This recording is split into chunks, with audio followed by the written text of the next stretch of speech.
The challenges that we face from a global scale are massive. They're daunting.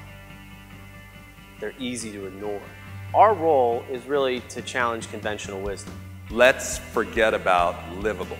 Let's build smarter, more sustainable, more compassionate, more equitable. Let's call it thriving. Let's move from livable to thriving cities and schools. People ask you, what's sustainability mean? They come up with like some big pie chart, Venn diagram, and it's this, that, the other thing. At the end of the day, sustainability is about your ability to endure. But the other thing that I've come to learn, it's not just about enduring. It's about strengthening. Even though, for me, the challenge of the 21st century is the challenge of climate change or climate destabilization, there is a second climate crisis growing alongside the first with equally devastating effects and similar social origins.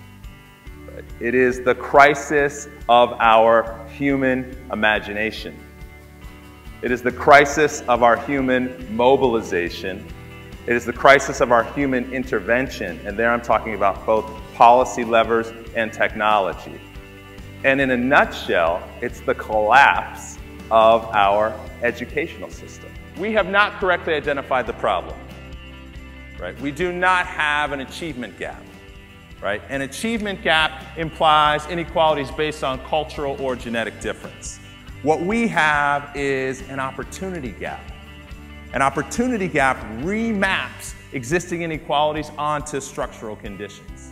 So the history of America is the history of systematic, institutionalized racial privilege for white people and white-looking people. Whether we are talking about the Naturalization Act of 1790, the first law passed after the Constitution was ratified, which said that whites and whites only could be free citizens of the United States. Right? Or whether we're talking about federally subsidized, federally underwritten, federally guaranteed FHA and VHA loans. On the backs of those loans was the creation of the white middle class. And if we would have done, when we do that for black folks and people of color, we call it welfare. But when we did it for white folks, we called it good, sound economic policy. If we're truly able to rethink our relationship in our neighborhoods with regard to sustainability, we have to fundamentally rethink our own personal actions, rethink how we live. Are we willing to make an investment in ourselves? I gave this talk today, and I hope you were uncomfortable. I hope you sat there and were like, oh, I wish he would be quiet about this. Good, hooray, right? Because it's a one time, right, that you're going to get to hear sort of really what it looks like, right?